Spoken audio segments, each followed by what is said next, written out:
Hey South Shore students, I hope you guys are doing well. I just wanted to check back in on you and see how you guys are doing during this kind of weird time that we're in right now, where we have to kind of distance ourselves from everybody else. Before I get to that, I want to remind you guys about the two contests that we have going on right now on social media. The first one we posted about is the TP Tower. Whoever builds the largest toilet paper tower out of all the TP you can find in your house wins. You know, you not only will you win my respect, you'll win a cool prize too. So just take a picture of it, email it, DM it, text it, whatever you want to do to get it to us. The other contest we're doing right now is a little bit different. This was actually thought of by someone you know. His name is Nick Williams. He suggested asking you guys to take the weirdest picture you could possibly find of something in your house and send it to us. You know, if it were me, I'd be sending you a picture of a package of turkey bacon. I'm not sure who thought up this very strange thing, but that should never, ever be called bacon. I know what bacon is, and this is not it, right? It is weird. And so same deal as before. If you find something really strange in your house, take a picture of it, send it to us, text, email, DM, and we'll pick a winner. As I've been trying to process what's been going on, the word that has been on my mind lately is the word frustrated. Is anyone listening right now feeling kind of frustrated? Everything you thought was normal has now been changed. You can't see your friends.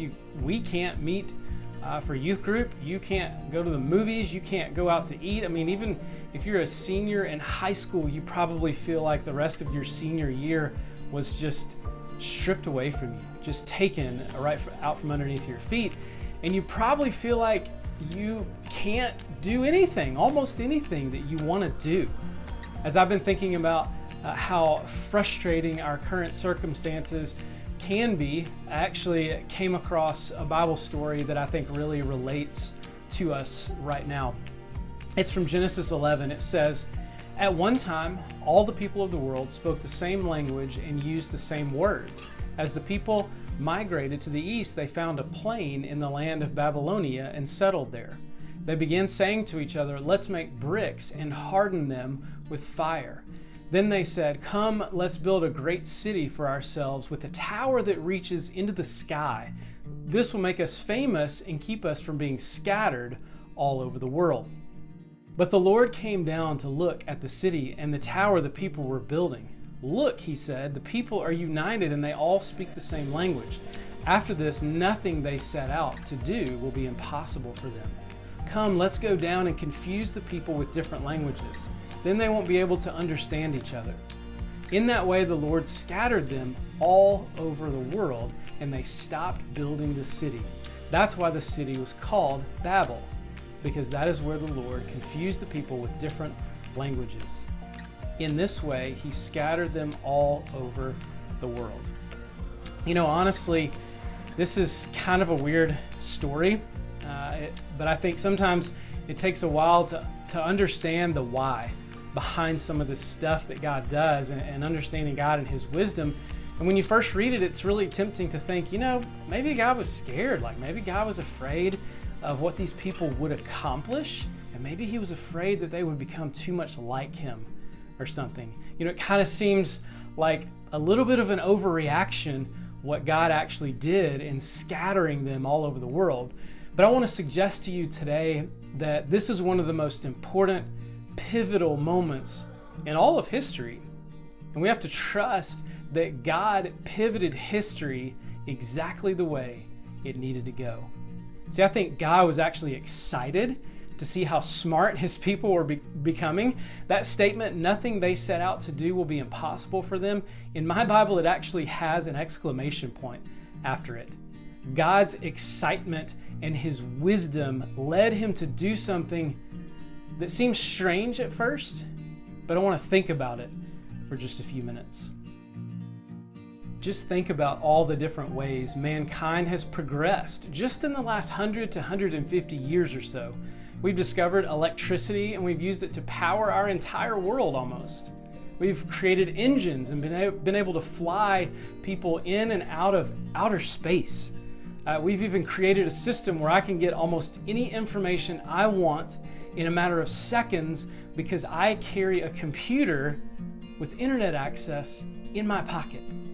Those kinds of things would have sounded crazy to people hundreds of years ago. But go back to this moment in Genesis when God confused these people's languages. Why did he do that? I think if God would have allowed them to speak the same language and live in the same place forever, they would have just stumbled all over each other and progress wouldn't have been near as fast. So what does God do? In God's infinite wisdom, he frustrates them because in the end, he knows that this way will be better. So take this story, this idea of frustration creating progress, and bring it into your story right now. Yeah, you may feel frustrated right now, but I want to ask you a question. Do you trust God?